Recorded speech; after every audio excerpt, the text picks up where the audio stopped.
तो दोस्तों नमस्कार, मैं हूं अनिल और रेसलिंग सुपर धमाल में आपका स्वागत है। तो दोस्तों WWE रेसलमेनिया 41 में द रॉक, रोमन रेंस और कोडी रोड्स के बीच मुकाबला होने की कयास काफी समय से लगाई जा रही हैं।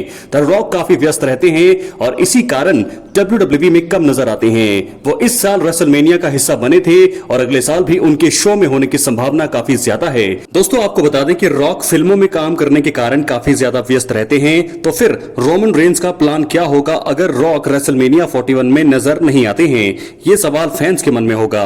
इसका जवाब एक रिपोर्ट में आ गया है, उसके जवाब के बारे में दोस्तों हम आपको बताएंगे। लेकिन अगर आप चैनल पर नए हैं, चैनल को सब्सक्राइब करने के बाद ऑल पर क्लिक करें, क्योंकि फ्री है और यहां आपको हर प्रकार की रेसलिंग जगत से जुड़ी हुई तमाम जानकारी मिलती है। तो चलिए दोस्तों वीडियो को आगे बढ़ाते हैं, बात करते हैं। रेसलिंग ऑब्जर्वर रेडियो के डेव मेल्टजर ने अपनी रिपोर्ट में बताया है कि रोमन रेंस और कोडी रोड्स के बीच तीसरा मुकाबला होने की संभावना काफी ज्यादा है।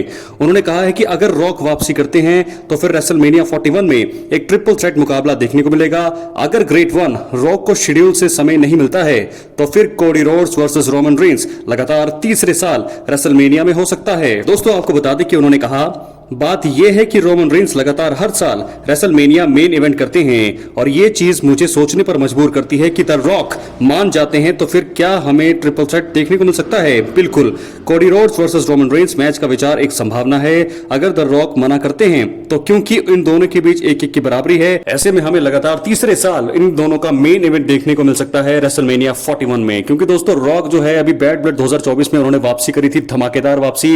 हालांकि वो कुछ शो के बिल्कुल ही लास्ट में आए थे और उन्होंने 3 इशारे किए थे रोमन रेंस को, कोडी रोड्स को और जिमी ऊसो को, लेकिन उसके बाद वो चले गए थे। उसके बाद ऐसा कयास लगाई जा रही थी कि वो क्राउन ज्वेल में वापसी करेंगे, लेकिन वो वापसी नहीं करी उन्होंने, क्योंकि वो फिल्मों में व्यस्त हैं या फिर किसी और चीज में भी व्यस्त रहते हैं। ज्यादा के ज्यादा उनका शेड्यूल काफी ज्यादा बिजी रहता है, जिसके चलते रॉक अभी तक WWE में बैड ब्लड के बाद वापसी नहीं कर पाए हैं। जब वो बैड ब्लड में आए थे तो हमें ऐसा लगा था कि बड़ी जल्दी वो स्मैकडाउन में दिखेंगे या फिर रॉ में दिखेंगे, वो हमें दिखाई नहीं दी। दोस्तों आमतौर पर जब कोई रेसलर जो है लंबे समय के बाद वापसी करता है किसी मेगा इवेंट में, तो उसके बाद वो स्मैकडाउन या रॉ में जरूर आता है। लेकिन रॉक जो है रेसलमेनिया के बाद रॉ में आए, उसके बाद बैड ब्लड के एंड सेकंड्स में आए, जब वो शो खत्म होने वाला था तब आए। उसके बाद ऐसी वापसी की उम्मीद उनकी लगाई जा रही थी कि वो वापसी करेंगे रॉ में या स्मैकडाउन में, लेकिन वो नहीं आए। तो दोस्तों ऐसे में संभावना ये है कि अगर रॉक जो है रेसलमेनिया में भी नहीं आते हैं, रेसलमेनिया 41 के लिए भी अगर वो शेड्यूल नहीं होंगे, तो कोडी रोड्स का चैलेंजर कौन होगा?